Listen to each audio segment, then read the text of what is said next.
Is back tonight. Celtics and Heat squaring off in Game 1 of the Eastern Conference Finals. All right, Skip's taking the Heat in 7. Yesterday, Shannon took Boston to win the series in 6. Shannon, what's the biggest reason you believe the Celtics will win? Skip, I just believe from top to bottom.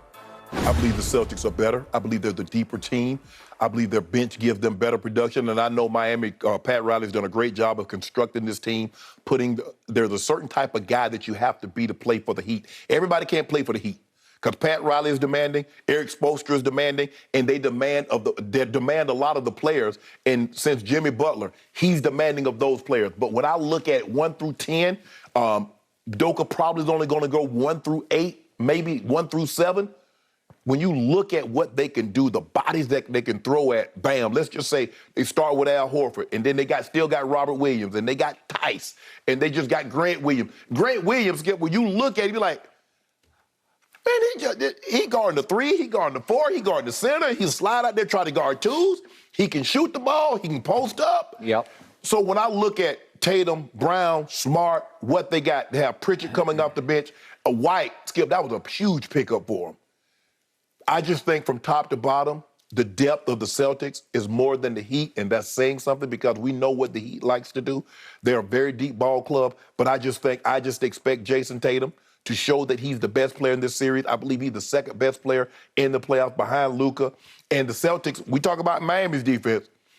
I don't know, Skip, we might be back some old 90. It might be an 85, 87, 90, 85 type ball game. Well, that's what Spoelstra said yesterday. Pat Riley's going to love this. Yeah, I was watching NBA TV and I'm looking at some of the games. They're like, man, the final score was 75-73. Man, Adam Silver rolled with 10 of the whole NBA down as the games got like that. Everybody likes a 100-point game. So I'm going to take the Celtics because I believe they're the deeper team. They play better, a little better defense. If you can believe that, I'm going to take them in 6 games. Okay. I hear everything you just said. And everything you just said does scare me a little bit because the Celtics are deeper. They're bigger, they're stronger, they're longer. They can run more bodies at the one postman that Miami does have, who's about 6'9". Yeah. Bam. Now, he plays much bigger than 6'9", but he's all they have unless they bring Dwayne Dedman in to play a little bit of just long ball because he's just so long and reasonably athletic. So they'll have to use him more than usual. Yes. But I'm going to start with my biggest reasons are the combination of Spoelstra and Pat Riley. I'm going to take it slightly over a man that I campaigned for years for to get this head coaching job, Ime Udoka. Yes. And Brad Stevens now graduating up into their GM-ship. Right. So the combination of the brain trust of Spoelstra, who's been doing this for a long time. Yeah, what, Skip, like 13, 14 years now. Because he went all through the LeBron years with D. Wade, obviously. Well, he was there before D. Wade, before LeBron got there. Well, that's what I'm saying. But he went through the wars, man, with those guys. Right. And then they recreated, and they're always a factor. And Pat Riley's always sitting up there with his wife, stroking his chin, watching this. Next to Zoe. Yeah, and you just know that the combination of getting those two heads together, they will come up with a defensive game plan that will be pretty to very good. Right.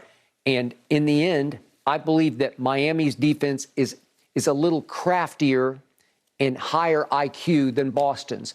Boston's tends to break down occasionally where I'll say, well, what are you guys doing? Right. And they'll allow some layup lines for a while.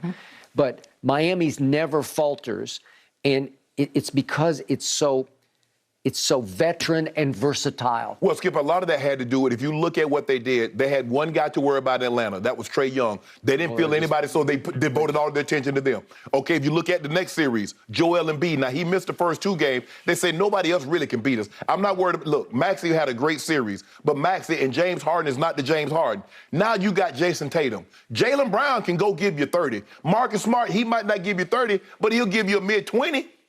He might.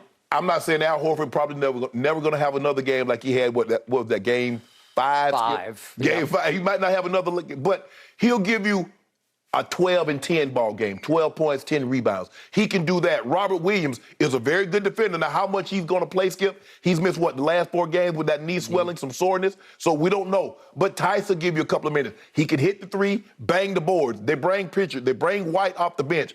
I think they're a little deeper I'm not going to say I'll give you a slight nod. I will say that I believe Spo is a slightly better coach, given him just on experience alone. I mean, it's hard to argue. He got 2 championships. And he had, 5 appearances in the finals. Yeah. That's saying something. Mm-hmm. I told you to start the show. I believe Jimmy Butler will be the most valuable player on the court. I can't argue him as an athletic performer because it's not athleticism that makes him great. It's gamesmanship, it's craftiness, it's savvy, it's experience, it's grit, it's toughness, it's chip on shoulder. Right. It's knowing how to create a shot and get a Jimmy bucket. Right. That's what he does. Right. He'll pull something off where you'll say, what was he thinking? Skip, if you watch him in the postseason, you say that Jimmy Butler played like that, he'd been MVP. If you watch what he does in the postseason, and if you were to say, you know what, and let's extrapolate that over 70 games, he'd been MVP. He would, but he doesn't do it in the regular season. No, I've never seen anything like Jimmy Butler. I think he saves. I think he coasts in the regular season, but they coasted all the way to the #1 record in the East. Yes. So they got home court. They got a Game 7 if it comes to this against the Celtics, which is why I picked them in It won't 7. be, it ain't getting to a Game 7. Okay, well, I got, if it does, I got the Heat all day. Because I like to think if Jason Tatum can outgun KD and go toe-to-toe, I mean, this man is gone. If you look at it, Skip, he's gone toe-to-toe with some of the heavyweights. His rookie second year, he goes toe-to-toe with LeBron. They lose in 7. He comes out, he goes toe-to-toe with KD. They sweep him. He goes toe-to-toe. Skip, he had to have that game, what he had in Game 6. If he doesn't do that, yeah, I know the other guys came along. He got 2 other guys that had in the mid-20s. But, Skip, he had to go get 46, 47. And he did. And he did it. And I said, you got to back it up and validate it with the Game 7 at home. Yeah. And he was pretty good. He got up to that great start. He got him going, Skip. He had 17 in the first half, and then the Grant Williams show happened. Made 7 threes. Okay, if you tell me Grant Williams is going to keep making 7 threes. If I tell you, if Grant Williams going to make 7 threes, they're going to sweep him, Skip. Okay. Then there's been a big lineup change here, a big shift, because Max Strus all of a sudden is the starter over Duncan Robinson and has made their defense so much more forceful because he's got a man body. He plays with force. Right. And he can jump out and stroke threes, and he's becoming one of the he's not Duncan Robinson, but he's becoming one of their most reliable three-point strokers. What he gives you, what he might lack in far as three-point accuracy and shooting of Duncan Robinson, he more than makes up for it on the defensive end. He does. That's where the problem was. Duncan Robinson, he had become a liability on the defensive end. He definitely had. You say they're definitely hunting him in the pick and roll. No doubt. And the one guy who's changed life in Miami is P.J. Tucker, because everywhere he goes, good stuff happens. Yeah. And you can't tell me Milwaukee didn't miss him this year. Yeah. Because he plays so hard. Right. He just relentless on defense, and he'll just go post up in the corner. That's where he goes. He just goes and sets up shop. And if you give it to him and you give him that shot, he'll make 4 or 5 of those. Yeah, but because they missed him, Skip, because, if you take Holiday can only guard one. He can only guard Jason Tatum or Jaylen Brown. Yep. Well, when you had P.J. Tucker, now you see what he was able to do. Whew. So now P.J. Tucker takes one, Holiday takes another. Okay. And now to the final piece to the puzzle. I thought I was in big trouble because I'm a Kyle Lowry fan, and we saw him with Kawhi win that championship in Toronto. So he's a made man, and now he's got a hamstring pull that seems like it's going to plague him through the rest of the series.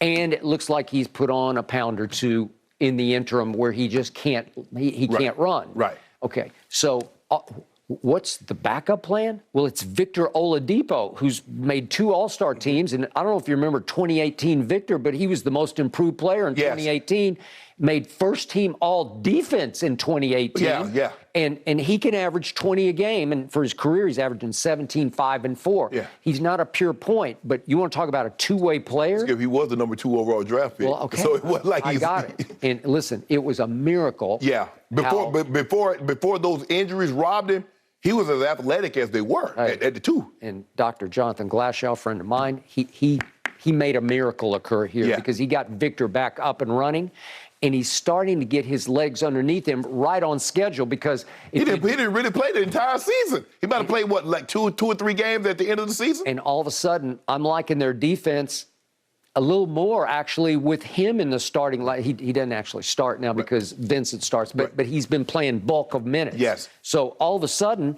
I'm not sure they didn't get a little better with Victor in place of Lowry. Yeah, and the question is, how bad is that foot injury that Marcus Smart? They said he had a mid-foot sprain possibly, but came back clean. So we'll see how much. It's hard for me to see a scenario where he doesn't play. Now, he did miss a game, and the Celtics won that game in which he didn't play. He's banged up every game. He's on the floor 4 or 5 times a game. Yeah. So he all in the stands, and like you said, he's diving for loose balls. So you're on the right side of this. You're probably right about this. All the momentum is on your side. The betting public is on Shannon Sharp's side. In fact, you're leading and driving another bandwagon. I have to get me old JT jersey. The C's. You're all green all the time. Yeah, but I have to get me a Jason Tatum jersey. Really? Okay. Well, good luck with that because I'm wearing Jimmy Butler's jersey. Well, I don't know what you're wearing it for. You ain't going to no parade. I'm going to the parade. I'm going to the triple-double parade with Jimmy Butler. You know what? Thank you. Might be getting me a case of do the nights game. Really? I'm feeling. I'm kind of feeling a little something.